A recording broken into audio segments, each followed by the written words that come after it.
এখানে আমি আপনাদের সাথে 4টা ফাংশন নিয়ে কথা বলবো।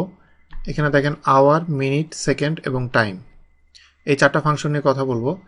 এই 4টা ফাংশনের মেন কাজ হলো, যেমন আওয়ার, মিনিট, সেকেন্ড তিনটারই সেম টাইপের কাজ। এখানে আপনার কাছে যদি এরকম data shape, long data sheet এরকম পড়ে যে এখান থেকে আপনাকে জাস্ট আওয়ারটা এখানে থেকে বের করে আনতে হবে, তো সেটা করতে গেলে আপনার এখানে আপনি ইউজ করবেন আওয়ার ফাংশনটা।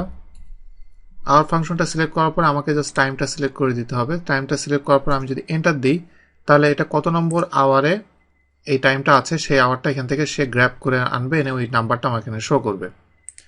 একইভাবে আওয়ারের মতো আমি যদি যে মিনিট ফাংশন যেটা, এটা সিলেক্ট করার পর আমি যদি টাইম দিয়ে এন্টার দিই, একইভাবে সে আমাকে মিনিটটা বের করে দিবে।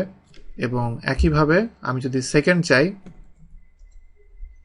সে আমাকে সেকেন্ডটাও বের করে দেবে। এটা ডিপেন্ড করবে আপনি কতটুকু প্রিসিশন চাচ্ছেন এবং আপনি যেখানে যেখানে আপনার কি টাইপের কাজে আপনি ইউজ করছেন সেটার উপরে।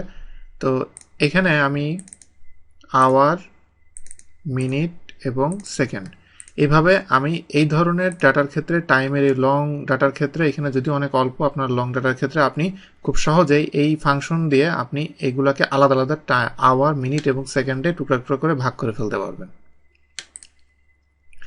এখন আপনারা দেখবেন যে কিভাবে আপনি উল্টা প্রসিডিউরে যাবেন। যেমন এই এই এই ধরনের ক্ষেত্রে, যেমন আওয়ার, মিনিট এবং সেকেন্ড, এই তিনটাকে আপনি একসাথে যদি করতে চান সেটা কিভাবে করবেন, সেটা আপনি করবেন হলো টাইম ফাংশনের মাধ্যমে। সেটা করতে গেলে কমা টাইম, টাইমে যে প্রথমে আমাকে আওয়ার দিতে হবে, কমা মিনিট, কমা সেকেন্ড, দেওয়ার পর আমি এন্টার দিলে দেখেন যে আমার এখানে ভ্যালুটা এখানে চেঞ্জ হয়ে গেছে এবং আমি এটাকে আমি টেনে নিচে নামালে আমার পুরো টাইমটা কনভার্ট হয়ে গেল এবং এটাকে আমি আমার মতো করে এখানে আমি কাস্টমাইজ করে দিতে পারবো। দেখেন এই ভ্যালু এবং এই ভ্যালু সেম, তার মানে আপনি টাইম থেকে এইভাবে টুকরা করে ভাগ করতে পারছেন আওয়ার, মিনিট, সেকেন্ডে। আবার আওয়ার, মিনিট, সেকেন্ড আলাদাভাবে আপনার কাছে যদি এই ধরনের ভ্যালু থাকে, সেটাকে আপনি টাইমে এইভাবে আপনি কনভার্ট করে ফেলতে পারবেন।